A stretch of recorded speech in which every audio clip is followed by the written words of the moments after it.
പാകിസ്ഥാനിൽ ട്രെയിൻ തട്ടിയെടുത്ത് 100-ലേറെ പേരെ ബന്ദികളാക്കി Baloch liberation army. 6 സൈനികരെ വധിച്ചതായി ബലൂച്ച് ലിബറേഷൻ ആർമി വ്യക്തമാക്കി. സൈന്യമിറങ്ങിയാൽ ബന്ദികളെ വധിക്കും എന്നാണ് മുന്നറിയിപ്പ്.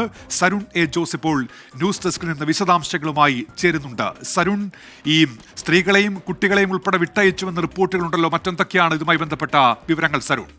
ഉന്മേഷ്, ഇന്ന് രാവിലെ ഇന്ത്യൻ സമയം 9:00 ബലൂചിസ്ഥാൻ പ്രവിശ്യയിലെ കൊറ്റയിൽ നിന്ന് ജാഫർ എന്ന് പറയുന്ന ഈ ട്രെയിൻ പുറപ്പെട്ടത്. ഈ 9 ബോഗികളാണ് ഈ ട്രെയിനിലുണ്ടായിരുന്നത്. ഈ ട്രെയിൻ പിന്നീട് ടണലിലൂടെ കടന്നു പോകുന്ന സമയത്താണ് യൂണിഫോമിലെത്തിയ ബലൂച്ച് ലിബറേഷൻ ആർമിയുടെ ആളുകൾ, വിമോചന സേനയുടെ ആളുകൾ ഈ ട്രെയിൻ റാഞ്ചിയത്.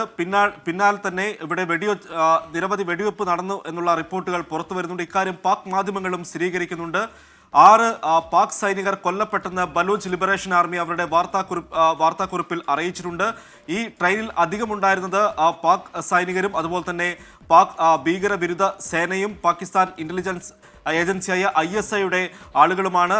ഈ 100-ലേറെ പേരെ ബന്ദികളാക്കിയെന്ന് ബലൂച്ച് ലിബറേഷൻ ആർമി സ്ഥിരീകരിക്കുന്നുണ്ട്. സ്ത്രീകളെയും കുട്ടികളെയും മോചിതരാക്കിയെന്നും ബലൂച്ച് ലിബറേഷൻ ആർമി സ്ഥിരീകരിക്കുന്നു. അതേസമയം സൈന്യം രംഗത്തിറങ്ങിയാൽ ബന്ദികളെ വെടിവെച്ച് കൊല്ലുമെന്നാണ് ബലൂച്ച് ലിബറേഷൻ ആർമിയുടെ മുന്നറിയിപ്പ്. പാക് സർക്കാർ ഇക്കാര്യത്തിൽ ഒരു ഔദ്യോഗിക സ്ഥിരീകരണം നൽകിയിട്ടില്ല. പാക് മാധ്യമങ്ങളൊക്കെയും ഇക്കാര്യം സ്ഥിരീകരിക്കുന്നുണ്ട്.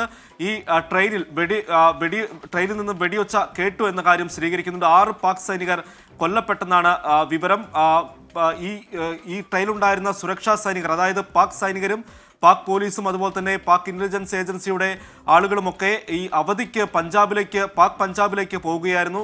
ഈ ട്രെയിനിലുണ്ടായിരുന്ന ഭൂരിഭാഗം പേരും പഞ്ചാബിലേക്കുള്ള യാത്രക്കാരായിരുന്നു എന്നാണ് ഇപ്പോൾ അറിയാൻ സാധിക്കുന്നത്. ഉന്മേഷ്, സരുൺ എ ജോസാണ് വാർത്തയുടെ വിശദാംശങ്ങൾ നൽകിയത്.